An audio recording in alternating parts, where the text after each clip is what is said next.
Well, folks, having a little grieving moment, and also a little bit of a rejoicing moment, because I just went and spent $1,400 on a hat. Now, before you start asking, Jordan, $1,400 for a hat? It's a heck of a hat. Let me just show you this hat. So this hat, it's got mesh in the back of it to keep your head cool, right? It's got this cool fabric that wicks away water, and it's the same on the sweatband. It just takes the sweat right off of your head. It's probably the best hat that I've ever owned. And what's really cool about it is when you open the box, you get this awesome bow that comes with it. Seriously though, welcome back to the hills. If you haven't figured out, I got a new bow. I didn't get a new hat, didn't spend $1,400 on a hat. It's been a while since I've shot a flagship bow. And I'll be honest with you, I'm the kind of guy who thinks that there's really not a reason to be spending the kind of money that a flagship bow calls for. Especially if you don't have that money to spend. I would much rather see a new hunter, a new bow hunter, more specifically, spend that money on tags, fuel to go out and scout, because I will always be a big proprietor of scouting. I think scouting is your #1 most useful tool that you have. However, this year I was fortunate enough financially that I went out and got myself a new bow. So without further ado, I'm going to introduce you guys to the newest lineup for the ammo crew, and it is the Prime RVX Plus 34.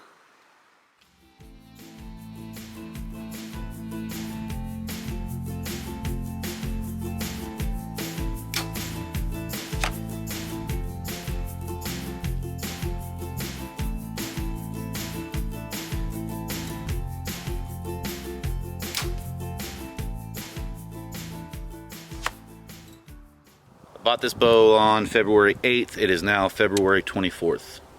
So let's go through it. First and foremost, how I've got it set up.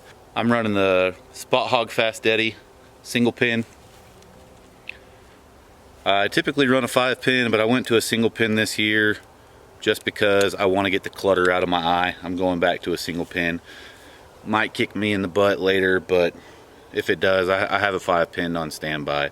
As you saw in the intro, I was running the Hitman 10-inch stabilizer on here, but with this center grip technology that they're doing, it brings all my center of gravity up, and it's almost like I don't even need a stabilizer at all. The only thing I'm doing with the stabilizer, as you can see, this old New Archery Products, it's called the Apache. I've had it since high school, but it's got a bunch of these little dampeners on there, and all it's doing is the very little bit of vibration that I was feeling in the hand, it's knocking that out of there.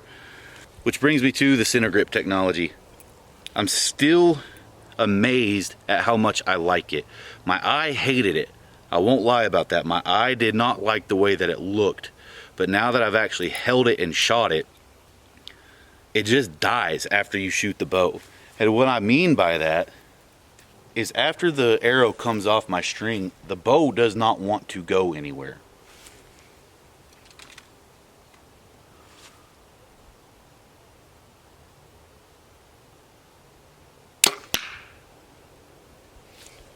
It doesn't want to rock forward. It doesn't want to roll. It just wants to sit still in my hand. I mean, even holding it, no tension with the string coming back, just holding it in my hand, it just stays dead. And it makes sense to me why those guys over there have created this idea of bringing the center of gravity up. And I'm not gonna lie, I'm a big fan of it.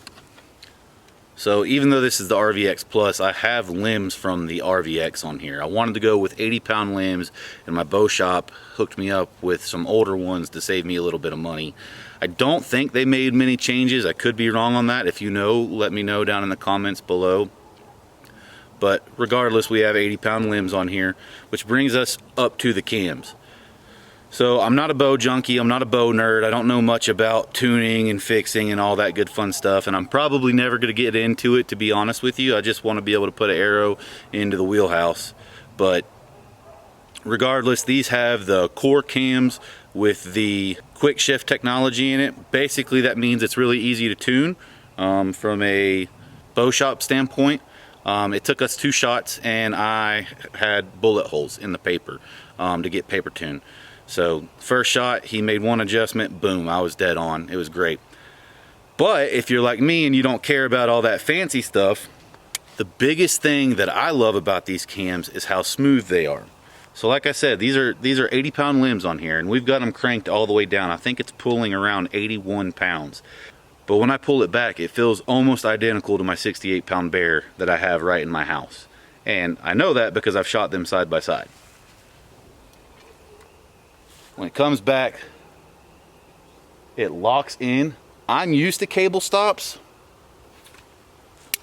so to me the back wall feels rock solid. I've heard people that have been using limb stops for most of their archery life, they find it squishy, but if you're using cable stops, there's gonna be a little bit of squish if you're really wrenching on it, so keep that in mind if you're thinking about the Prime.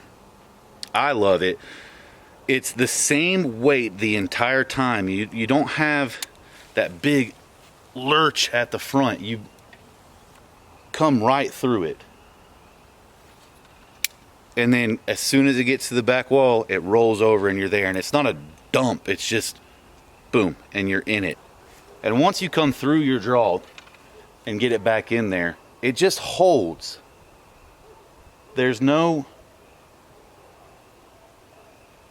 excessive pin float. I mean, it's just in there. And they say that's what the center grip technology that I was talking about is for, is to help mitigate that pin float, and I believe it, because like I said, and like I showed you, after I let that arrow fly, it just stops in my hand. So think about that. As I'm holding it, it just wants to stay in one place. It doesn't want to float all over. They have this thing called nano grip technology in the handle. I'm not really sure about it. I haven't put it to the test. I'm not going to wrap it like I typically do. I'll typically take hockey tape, baseball bat tape, whatever you want, and wrap it around there to kind of mitigate the cold in those late season sits. But apparently this is some rocket science stuff, so I will let you guys know about that come winter if you want me to. But regardless, it is a little bit fatter in my hand than I like. I typically like a pretty narrow and flat back on my grip, but it's not make or break for me. It's not so big that I feel like I'm having to choke it, and it's not so rounded that I feel like it's trying to roll in my hand either. So it's definitely something that I can live with, but if you're super particular about your grip, you might want to make sure that it's going to fit your hand and your needs. So let's get into the weird stuff.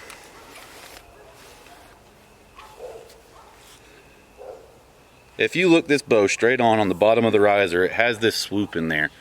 And honestly, I think it makes it look cool, but apparently it has a purpose to it also. It helps with lateral flex of the actual riser.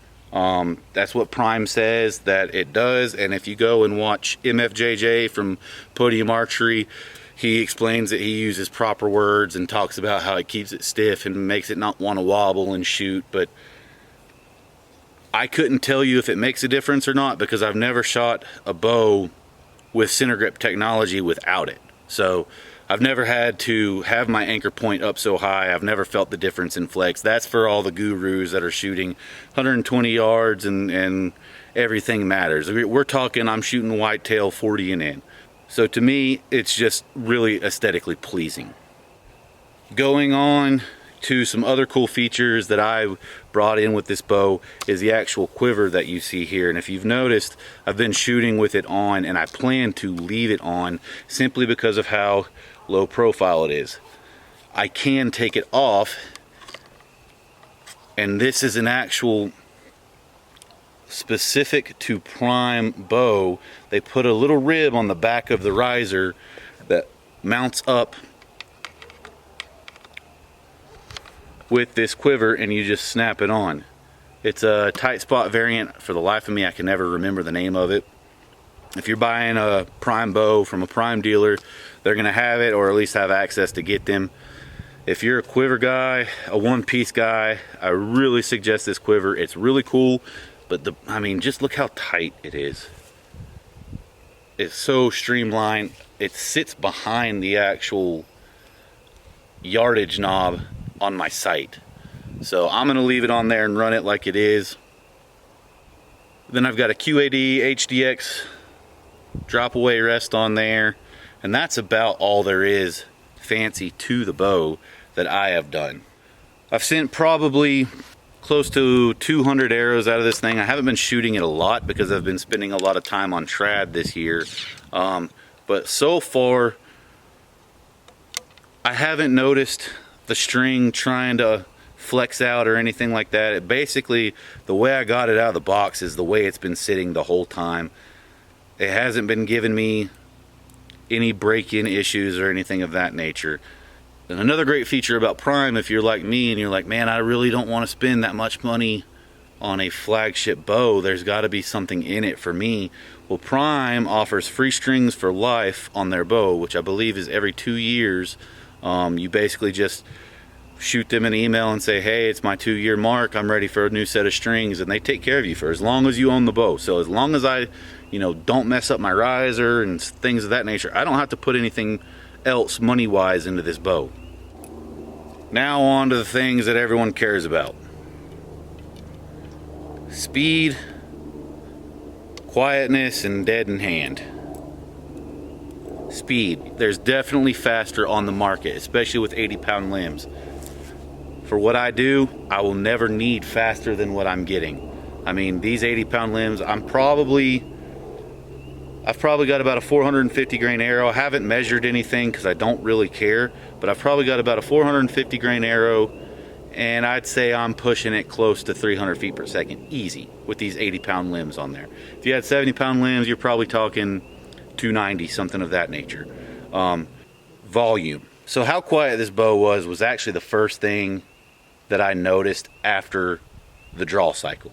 The very first thing that I noticed again was how smooth the draw is. But after I let that first arrow go inside my bow shop, I looked over and I said, holy cow, it sounded like a gunshot going off downrange, but nothing in my hand.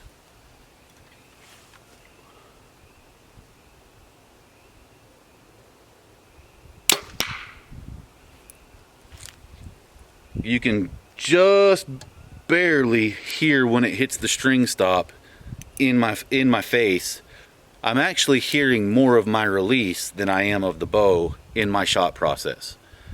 Obviously it's going to sound different in the camera than it is in person, so don't take footage as the gospel when it comes to noise, but it is very quiet when you're shooting it, especially for 80-pound limbs. We're talking a very powerful pull and release compared to noise. So keep that in mind also. We're talking, if you're shooting 70-pound limbs, 60-pound limbs, whatever, that noise is going to come down even further. And then vibration. So I actually had more vibration when I had the Hitman on than I do now, which is why I came back to this. Honestly, if I'm just shooting 40 and under, I'm not even going to have a stabilizer on here because there's hardly any shock whatsoever in the hand. With an 80-pound bow, you're going to feel a little bit of a twang just because there's so much momentum coming through the string, and I expected that when I pulled it. But I guarantee if I put my 70-pound limbs back on here, it would be next to nothing inside of my hand. Compared to everything on the market, I'd say it's about identical. And that's the thing, like, you have to take into account all these guys are competing against one another. You're not going to buy one brand that is night and day difference than another. You're just looking for what fits you best, and for right now, this is fitting me the best. So on what feels best for you, they make this bow in a 32, a 34, and I believe a 36-inch axle to axle. I went with 34 just to take out a little bit of that me factor out of it. I wanted to have a little bit of room for error in it. I'm not suggesting anyone take bad shots, and I'm always suggesting that you practice for perfection, but I wanted to be more prepared for those shots that maybe get a little bit sideways on me. Regardless, if you've been thinking about the Prime RVX Plus, definitely give it a shot. At least go to your local dealer and shoot the thing. You might hate it. I mean, truth be told, the center grip thing might not be for you.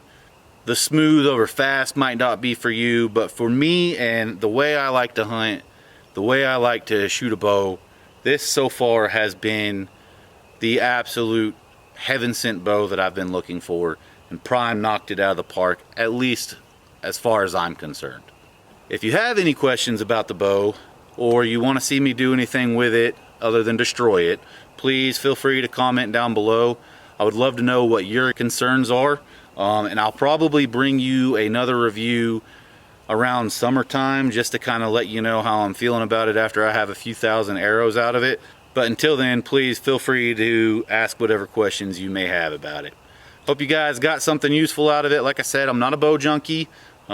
If I gave you any good information at all, please like this video, subscribe, all the good things. It really helps me out. We're trying to grow this channel. We're trying to step away from TikTok this year and bring it here over to you guys on YouTube and build up a community where we can all help each other as outdoorsmen and women. So until next time, see you on the hill.